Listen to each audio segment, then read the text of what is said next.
একটা জরুরি বিষয় আমার গবেষণা থেকে বলবো, সেটা হলো যে মেয়েরা প্রেমে পড়ে যে সর্বনাশটা হয়, ছেলেদের আবার হিরোইনের নেশা হলে সেই সর্বনাশটা হয়।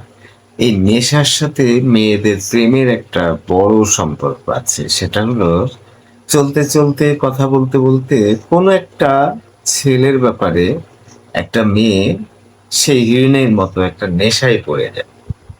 এই ব্যাপারটা এরকম, ধরেন আপনি তানজিন তিশার কথা যদি ধরেন, হাবিবের সাথে সে ওরকম একটা নেশার মধ্যে পড়ে গেছে। কিছুতেই সে আর ওখান থেকে বের হতে পারছে না। তারপর খ্রিস্টি মুরে আমেরিকান আমার সাথে কাজ করতো ওয়ার্ল্ড হেলথ অর্গানাইজেশনে। তার কিন্তু সৎ একটা মেয়ে ছিল, তার বয়ফ্রেন্ড তাকে মারতো।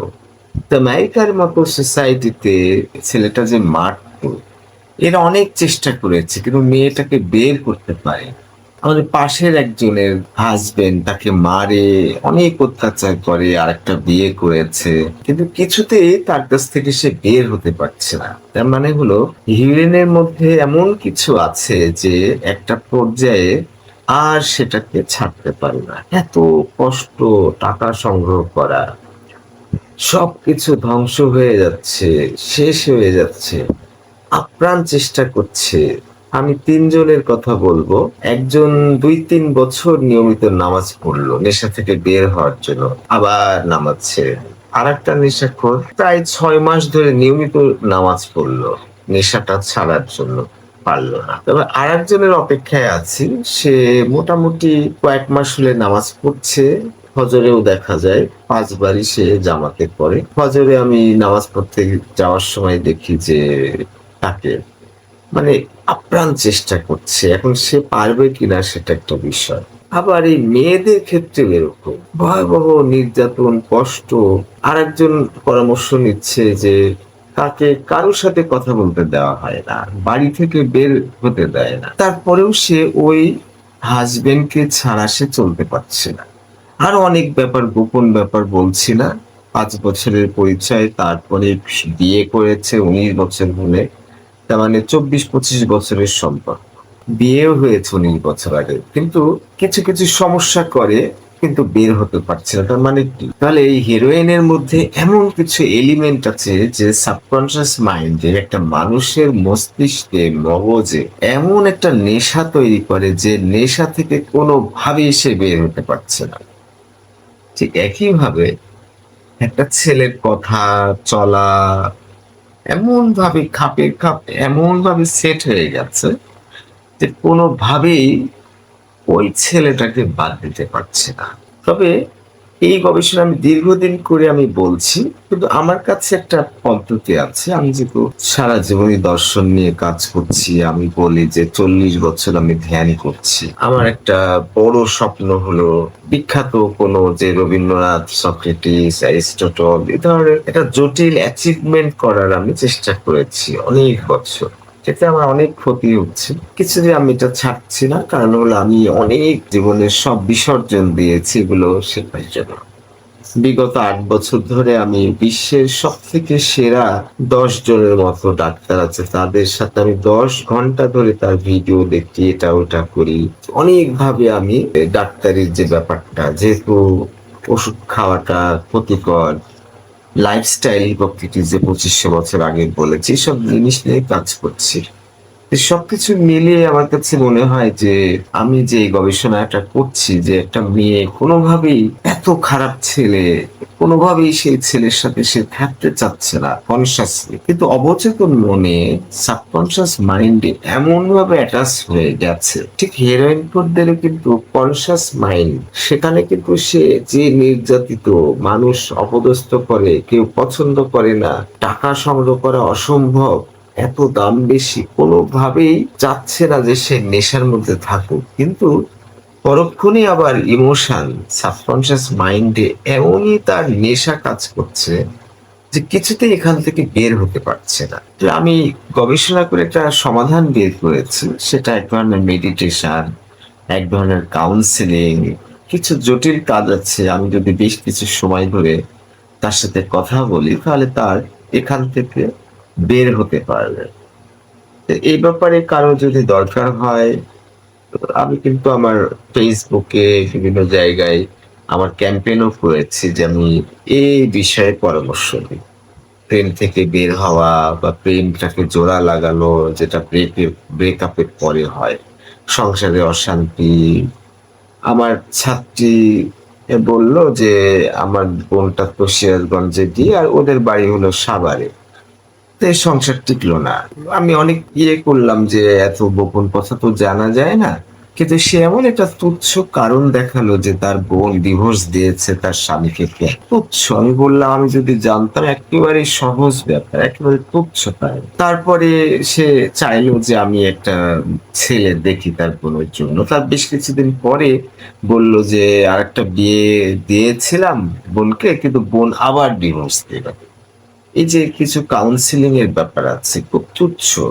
এই কয়দিন আগে বিয়ে হলো, কিন্তু আবার ৩ দিন হলে ওদের ডিভোর্স হয়ে গেছে। তুচ্ছ কারণ, একেবারে তুচ্ছ কারণ। তারা ভাবছে যে এটা একেবারে অসম্ভব ব্যাপার, আসলে না।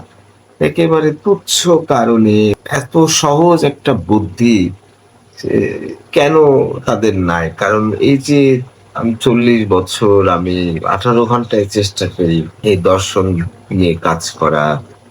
ছেলেমেয়েরা নানানজন ডাক্তারি ক্ষেত্রে তো আছেই, বিশেষ করে প্রেম ব্রেক হলে কিভাবে ফেরত আনা যায়, স্বামীর দাম্পত্য কলহ হলে কিভাবে সমাধান করা যায়, শেয়ার বাজার থেকে শুরু করে ইংরেজির ব্যাপারে আমি এগুলোই করছি। হয়তো আমার পার্সোনাল অনেক সমস্যা থাকতে পারে, মনে করবেন যে আপনি কি হয়েছেন সেটা বলতে পারেন।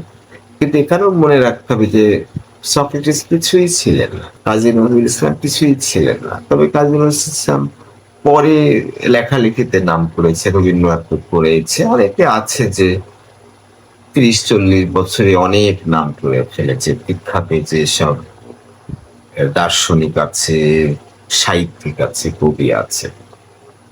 সক্রেটিসের সেক্ষেত্রে ৭১ বছর পরে মৃত্যুদণ্ডর অনেক পরে প্লেটো আর জেনোফোনের যে ডায়ালগ, সেগুলো দেখে মানুষ বুঝতে পেরেছে যে সক্রেটিস সারা জীবন মানুষের উপকারের জন্য ব্যয় করেছে, ছেলে মেয়েদের সঠিক পথে আনার চেষ্টা করেছে, অনেক কিছু করেছে। কিন্তু শেষ পর্যায়ে তাকে মৃত্যুদণ্ড দেওয়া হয় এবং মৃত্যুদণ্ড ৭১ বছরে কার্যকর করা হয়। এরকম অনেক ইতিহাস আছে। আমি হয়তো একেবারেই জিরো, বলতে পারেন যে আপনার এই সমস্যা আপনি সমাধান করতে পারেন না কেন?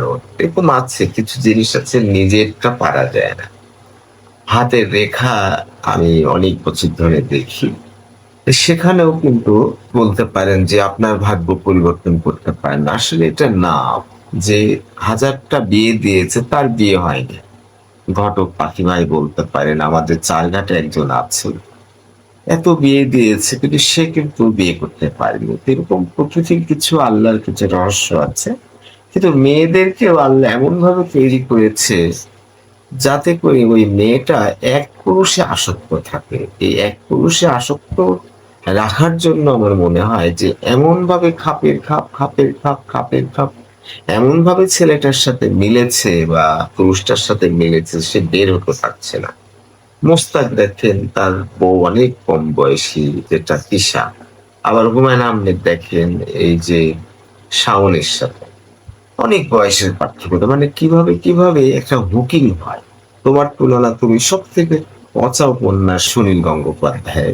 কিন্তু সেই উপন্যাস আমি পড়ছি, কিন্তু আমি বের হতে পারছি না। যে এতখানি পড়লাম উপন্যাসটা, দেখি না শেষে দেখলাম এমন উন্নত সুন্দর কথা শিখলাম যে আমি কোনো উপন্যাসে বা কোথাও আমি এত সুন্দর কথা শুনিনি। কিন্তু ভুয়া একটা উপন্যাস, আমার জীবনের সব থেকে খারাপ উপন্যাস হলো তোমার তুলনা তুমি সুনীল গঙ্গোপাধ্যায়। সেখানে আবার শেষে আমি পৃথিবীর সব থেকে ভালো জ্ঞানটা আমি পেয়েছি। ধরনের কেমন যেন একটা জটলা আছে। প্রাণ কোম্পানি ধরেন, গোটা আম দিবে, সেই চোষা অন্যদিকে চলে যাবে, লেয়ার এমন ভাবে পাঠি বেরিয়ে যাবে, এমন ভাবে হতে বয়ামের ভিতরে, মানে বোতলের ভিতরে সেই প্রাণের জুস দেখা যাচ্ছে। সেই, তার মানে পেস্টের ক্ষেত্রে আপনি দেখেন যে পেস্টের এখানে ওখানে নিজে এটা ওটা প্রসেসিং করতে একটা টিউবের মধ্যে পেস্ট ঢুকে যাচ্ছে, সেই টিউবটা বের হলে সেই টিউবের একটা জায়গায় এসে সিপি যে মুখটা সেটা মেরে দিচ্ছে, আর একটাতে লেভেল যে কাগজ করা আছে সে কাগজ করে দেখবে। তার মানে কিছু জিনিস আপনি সেই পেস্ট কোম্পানির মেশিনের ভিতরে ঢুকাই দিলে সেটা বিভিন্ন জায়গায় খাপে খাপ মিলতে মিলতে মিলতে মিলতে মিলতে শেষে এই অটোমেটিক প্রসেসে হচ্ছে। ঠিক একটা মেয়েরও একটা ছেলের ব্যাপারে বা একটা পুরুষের ব্যাপারে এমন আসক্তি তৈরি হয় যে কিভাবে এমন ভাবে লেগে গেছে যে অন্য জায়গায় যেন সে না যায়। সে আপ্রাণ চেষ্টা করছে যে ছেলেটা ভালো না, জীবনটা ধ্বংস হয়ে যাবে, এটা ওটা সেটা, কিন্তু সে পারছে না। এরকম জটিল, তবে যদি কেউ এরকম বিপদে পড়েন বা কারো সাহায্য দরকার হয়, আপনি আমাকে কমেন্ট করেও জানাতে পারেন, কোনোভাবে আমার সাথে যোগাযোগ করতে পারেন।